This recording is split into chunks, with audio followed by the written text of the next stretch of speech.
Hey guys, HarleyDayRider back at you once again, your good old friend HDR. And I'm out here once again in the HDR garage. Now today's video, I'm sure the titles already gave it away, we're talking about suspension on your Harley-Davidson touring motorcycle, or any motorcycle for that instance, but I only know Harley-Davidsons. I'm sorry, I don't know the rest of your bikes out there. Now, you hear about it, a lot of guys are changing out their suspension. It's one of the biggest things I think that I've seen this year on YouTube is people changing suspension. And I think it's a natural progression. I don't know where it should be in your upgrades as far as like when you should do it. I see guys doing their engines first and making them faster, better performers. And then I see guys that do, the comfort stuff first, which that's where I tend to lay or tend to land is with the comfort stuff. So, I did the handlebars. These are 12-inch dragster handlebars, standard bend handlebars. I did those last year. A lot of guys do seats. I've also done lights. So comfort-wise though, like highway pegs, there's a lot of comfort items you're going to put on your motorcycle. So where does suspension actually land? It's up to you. It's your personal choice of what you want to buy, what you want to put on your motorcycle. What I wanted to do in this video was I wanted to show you the stock suspension versus to aftermarket and kind of give you a comparison of my feelings of it and how it came about. And I don't want this video to be too long. So the first off I could tell you is looking at suspensions, there's as many suspension companies out there as what there's motorcycle companies anymore. It's hard to choose the right one. You look at YouTube videos, you look at all this different stuff, and you try to put in your mind like, which suspension should I buy? So this is the suspensions I actually looked at, and I'm going to use my cheat sheet here. So price-wise, if you're simply shopping price, probably one of the best prices I found out there is progressive suspensions. You're averaging about $250 to $300. And I'm going to throw some pictures up here as we talk about these. So this is a set of progressive suspension. And there's various reasons why I chose what I chose. Some probably pushed me more one way or the other, but that's one that I was seriously looking at, mainly because of the price. And remember, I'm a price conscious kind of guy. I got to work in price with benefit. The next one I looked at was Öhlins, O-H-L-I-N-S, Öhlins, and I'm sure you've heard of this company. They average price range from $500 to roughly $1,500 is what I was seeing online. Now, here's a picture of the Öhlins, and there's various configurations. You can get them with the reservoirs, you can get it without the reservoirs. It's all different based on what you want to spend, I guess, and what the benefit is of that particular shock. The ones I really wanted, and I was really leaning heavy on it, was Wilbers. So it's W-I-L-B-E-R-S. Now the reason I really like these shocks are they're self-leveling.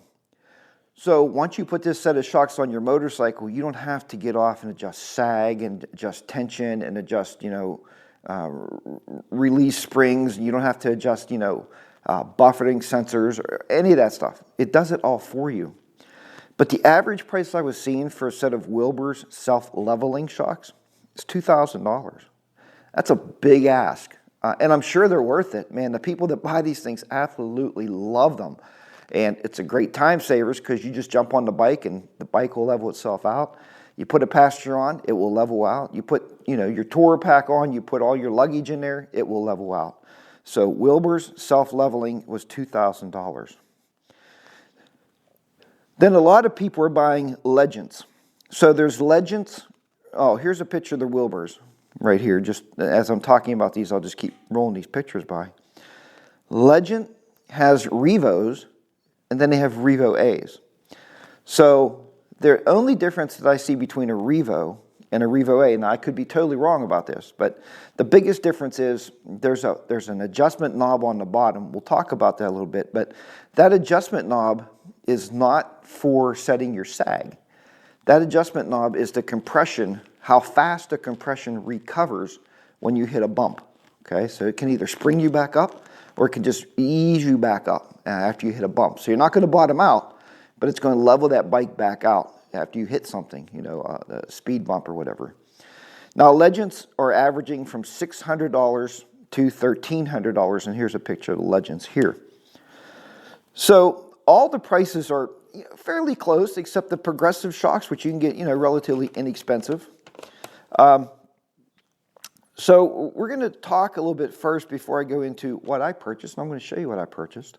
What we're going to talk about here is I'm going to take you a walk around the stock shocks that's on your Harley touring motorcycle. You may know about these. You may really not care. You may not have ever adjusted them. And I'm going to tell you what I like about it and what I dislike. So let's go ahead and take a walk around the bike here.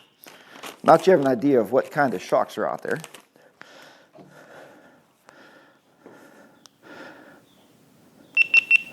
We're going to use the handy dandy GoPro here. And what I'm going to start at first of all is I'm going to start on the left side of the motorcycle. All right, the left side of the motorcycle. And so, yeah, left side, however you want to look at this. But the left side of the motorcycle, looking at the front. And we're going to look down here at the shock that you get on your Harley-Davidson. Now, these are the stocks shocks. So if you see right here, there's a number on these shocks. See right here, this gauge? Mine's at a 5 right now. All right. Now, what I truly like about Harley-Davidson shocks, though, the stock is, you know, they leave a lot to be desired. But I do like the way that they designed, the engineers designed the way that you set these shocks up. It's purely set by using a graph, which I'll have the graph down below. I think I should be able to put a link on this YouTube video if I'll find a graph for you. All you got to do is you look at the total weight with your passenger, with your luggage or whatever, and you just crank this knob out and you set this. So when myself and Mrs. HDR are touring, we're actually setting this thing from about 13 to 15 when I have the bike fully loaded. Now you see it's not loaded right now, it's just me that rides, solo passenger, and I set it to about a 4. Okay, 4, maybe almost a 5. So again, these are the stocks, all right? You don't have to adjust any sag or anything in this shock. Everything is just preset by that preload. Or I guess you could call it a preload for lack of better terminology to set this thing. So now here's the funny thing Harley did though. I think they made so many unishock, single shocks, that I think what they did was they actually took the idea of like a soft tail with a single shock, and they thought they could do it with a touring bike. Here's the problem with this. This is the only side that adjusts. So you're adjusting the left side of the motorcycle to counterbalance the left and right side. Why is that? I don't know. And I'm sure the engineers can tell me exactly why that is. But that's the standard shock on that side. Let's go ahead and we're going to take a walk around the other side here. Okay. This here is nothing more than a recoil spring. You can see there's a compressor in there. So it does its job, but it's not censored, it's not connected in any way to the left side to tell it how to adjust this shock. It's just set a certain way and you can't do anything. You can't change your preload for weight. You can't do anything with it. So it's just kind of there. And it doesn't make a whole lot of sense to me why that would be that way. But it is. It's just there. And, you know, it does bottom out quite a bit. Myself and Mrs. HDR last year going to Cincinnati, it was just, we hit some, and you know, you're going down the highway at 50, 60 miles an hour, and they had all these little speed bumps, and all I heard from her in the back was, ow, ow, ow, ow, ow. And I was like, wow, that's not good. So, she said at that time, she said, HDR, she said, you're buying shocks. She said, you're going to buy some shocks. And I said, okay, well, that's fine. I'm going to try, I don't know if I should cut this. Yeah, let's cut this one off. So I said, well, that's fine, and I'm going to buy some shocks. Again, I don't know how long this video is getting. I'm going to try to edit this down as best I can. But so after going through all those different shocks I told you about, reading the manufacturer's websites, looking at YouTube videos, talking to all my friends, I finally had to make a decision on what shocks to buy, spend the money, take the hit, and buy better, I hope, suspension. From what I hear, it's going to be a great ride. So let's go ahead now and introduce you to the shocks that I'm putting on the 2018 Road Glide Ultra. Let's have a look.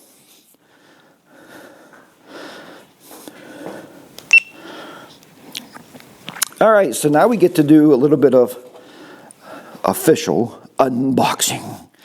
So this is the new shocks I actually picked up.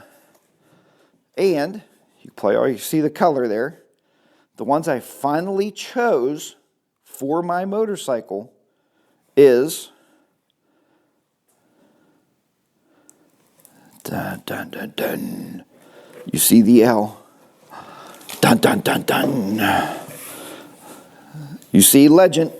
Now what Legends did I decide to buy? All right. I can't really do this with one hand. This is going to be hard here. Hold on a second. And let's see.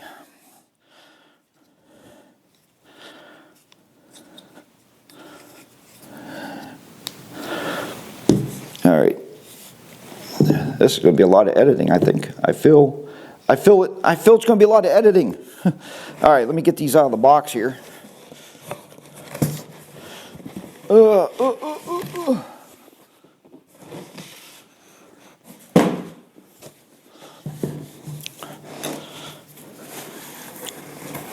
Let's see if I can.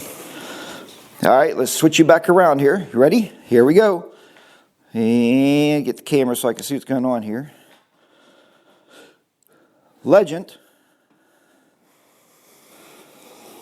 And you can see the instructions already. The Legend Revo A's is what I finally chose. But not only the Legend Revo A's, I want to go a little bit further with it. They do give you nice stickers. I'm sure I'll put those all over the motorcycle so I can advertise for them. And this is the actual shocks that is going on the Road Glide Ultra.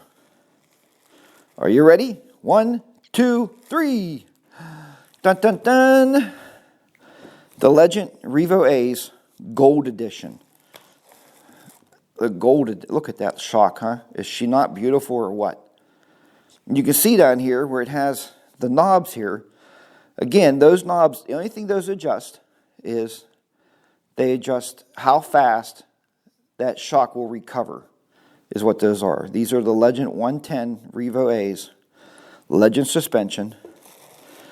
I can tell you they package them very well. I was pretty impressed with the packaging, the overall packaging. A lot of people run this. Thanks again to my friend Bronco Ride, who's been running these things for about 2 years now, and he's been thoroughly impressed with them. So, you know, you have to go by people, too, that you know, and I think that's a huge thing.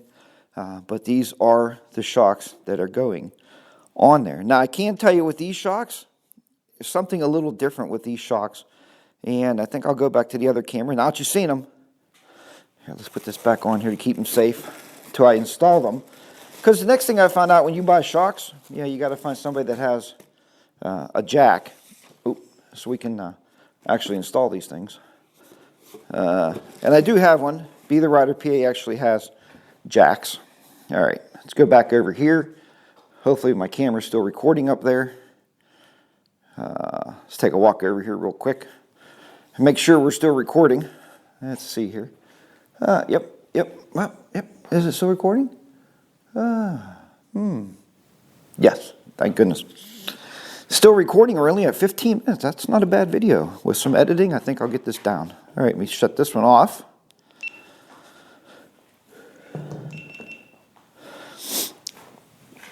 The one thing I could tell you about the Revo A's or any shock company I looked at is you have to adjust the sag on these things. So these are 13-inch Revo A's.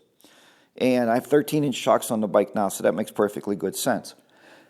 The next thing is, so when I sit on it myself, I have to have somebody measure it between top bolt and bottom bolt and adjust it so it's 12 inches, okay?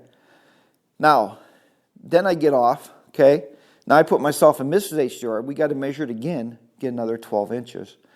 And the last step is we got to do that before we go on a trip. We normally leave on our trips at like 6 or 7 in the morning. I don't know who's going to be here to help us measure the sag.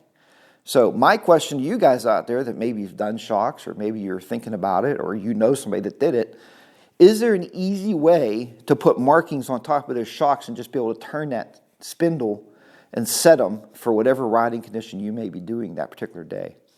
So that's my question to you, and I hope, or I'm going to figure out a way. I'll figure out something. But that is the new suspension. I wanted to introduce it here. And I hope that you've enjoyed this video. Like I said, still Henry's looking for his jack. I know Be The Rider PA has a jack. I could take the bike to his house, but it's been so cold out that I haven't been able to ride anywhere to go there. And just recently got the shocks dropped off with UPS here, so they haven't been here long. It's not like anything's pressing for me to really put them on, but I'd like to get them installed soon. So.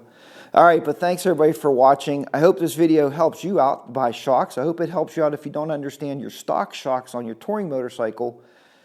And hey, we bought this new in 2018. This is 2022, and we've ridden this bike every year on tour, and this is the first time I'm changing it. So it's not something you have to buy a brand new bike and change your suspension. I mean, unless you're that guy, maybe you are. I always say ride the motorcycle first and see what you need. Don't buy what everybody else buys. Just see what you need in particular, and then make that purchase because you want to be more comfortable, or it's something that you have to get for your comfort.